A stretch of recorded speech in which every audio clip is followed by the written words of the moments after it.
Hey, good morning, everybody. This is Dr. Heather Carden and Dr. Ralph Carden. sorry, we are just here getting ready to open up our day here on this amazing Thursday at Carden Center for Wellness. We are here on the Ask Dr. Heather page. I set up a challenge earlier in the week, challenging you to an intermittent fast means eating your feeding window 8 hours of the day, whether that is 12 noon to 8 p.m. or that is 8 a.m. to, let's do the math there, 2 p.m. or 10 a.m. to 4 p.m., any 8-hour window, and outside that window you can have water or coffee or tea or exogenous ketone, that is water and coffee or tea plain. Somebody asked me, can I have any functional fat in there? Can I have MCT or can I have butter? The answer is no, we're just keeping that plain.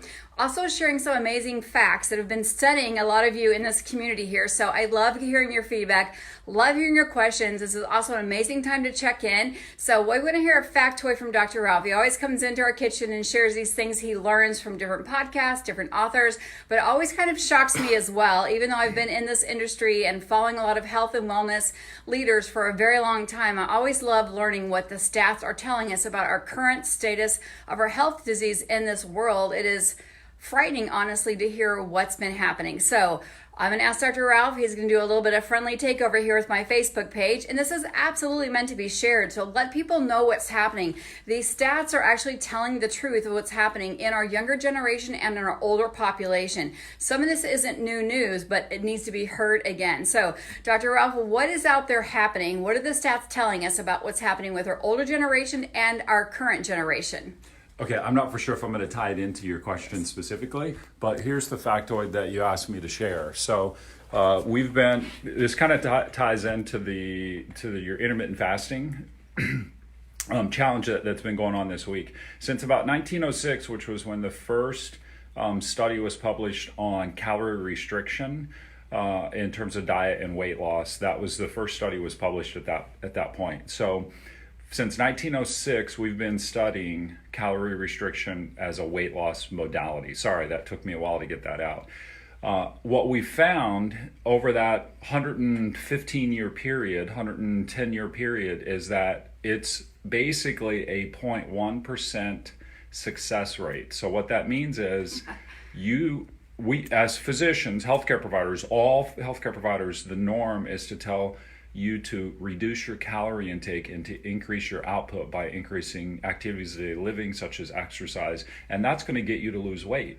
We followed people study after study after study after a year's time, and guess what happens? They gain the weight back. They go back to the original starting weight. Sometimes it can be 3 years, sometimes it can be 5 years, but the point being is that it's a 0.1% success rate for people to lose weight and keep the weight off. Therefore, we're recommending a modality that's 99.9% failure rate.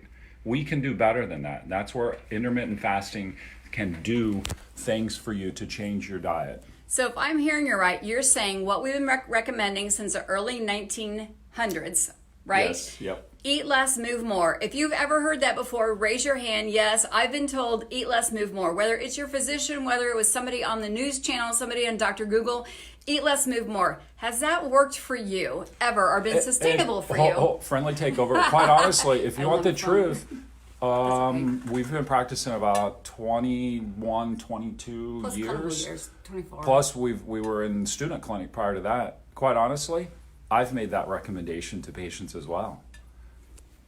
Ditto. Go ahead. No. It's just, sorry. Put me on the spot there. We were all told and taught to do that. We actually very early on, after we got out of student clinic and completed our community service hours and adjustment hours, found Barry Sears, who did the zone diet, which was 40-30-30. So very early on, we learned that eat less, move more really wasn't working because we knew that 80% of what you put in your mouth dictated your overall health. So that's again when we started introducing things like the HCG diet or the zone diet, which got you some results, but they honestly were that yo-yo diet where you take the weight off, put the weight back on. Then what you put on was actually weight around your internal organs called visceral fat, which is exactly where you do not want that weight. So now what we know is that you need to eat in a smaller window. So this is where we come into intermittent fasting or feeding window, whatever you want to call it. It simply means you want to, and what happens is, like, if you heard our tidbit on Tuesday, it was actually learning that people eat, I mean, the majority of their calories or the calories you need to sustain your current metabolic rate or your current weight by 6 p.m. Okay, so 6:30 p.m., most people are eating what we call maintenance calories. So they're consuming all of their calories for the whole day to maintain their current status by 6:30 p.m. So that means if you're comfortable being at 200, which is maybe a 40% BMI for you, which is over the suggested BMI, I'm just making a hypothetical one. If you're consuming all those calories by 6:30 to maintain your weight, which is over your calorie consumption for your normal BMI, that will maintain that weight. Everything you eat over and above that by 6:30, so what you're eating between 6:30 and 10 p.m. or 8:30, those are additional calories. That's why you're not losing that excess fat. It is more than just a calorie in, calorie out game. It also depends on what time or how long you're in that feeding or eating window. So I'll let Dr. Ralph wrap this up, but let us know where you're coming from. Always loving to hear that. Mike from Canada, I give you a very specific target this week. Mike was already doing an 8:16 intermittent fasting window. I challenged Mike for 5 days, and also Dave Bluebird from Louisiana to do a 6-hour window this week to see if that just metabolically shifted him to become a stronger metabolic boss of his body. So Dr. Ralph's going to give you the last tip here to tie that in, is that what we want you to do, or what studies have shown that what we've been doing. Oh, he's shaking his head at me. No, wrap this up. So I'm going to wrap it up because we have patients walking in the door. So what studies have shown is that it is not only a less calorie, get moving more, it's more actually dependent on when you eat than what you eat. Yep, that's what I said. It's more important when you eat almost than what you eat. So visiting with a patient yesterday, she's like, I can't be 100% organic, clean keto. I have to be a little dirty keto. I have to be able to drive through a drive-through, throw out the buns and get the burger. I can't always get ground beef. I can't always get grass-fed butter. Sometimes I just have to get this. I'm like, that's okay. Get the pickle, get the slaw, get the ribs, forget the sauce. That's real life, I tell people. It's not always, you can't always get organic. You can't always get grass-fed, but that's eating real life. So if you have to get a burger, get the mayonnaise or get the mayo, get the mustard, but don't get the ketchup and don't get the barbecue sauce. It's that simple, guys. Don't try to overcomplicate it. Make it super simple. Set that goal parameters. And that's where I'm really, really honing in, because I have a lot of people like, I'm going to go all keto. I'm going to go all low carb. And then when those sticks don't turn the colors, or they start drinking the exogenous ketones, like I'm in ketosis, like they think they can overconsume calories. There still is a calorie in, calorie out game.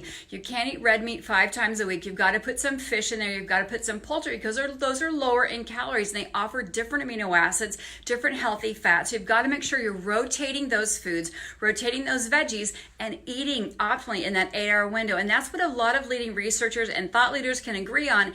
Eat in that 8-hour window. If you're eating in that 8-hour window for a couple months and you still haven't reached your goals, then we say, let's take a little deeper dive in. Let's make sure you're not, overeating eggs or overeating red meat, but make it super simple. Rotate foods 4 days in a row. So Monday, Thursday, Tuesday, I have a whole video on rotating foods on my YouTube channel, but let's make sure that we're eating in an 8-hour window or less. So when I have a check-in challenge for you, and no, what we've been doing has not been working, which is eating too long of the day and not rotating our foods, because we see diabetes on the rise in all generations. Patient.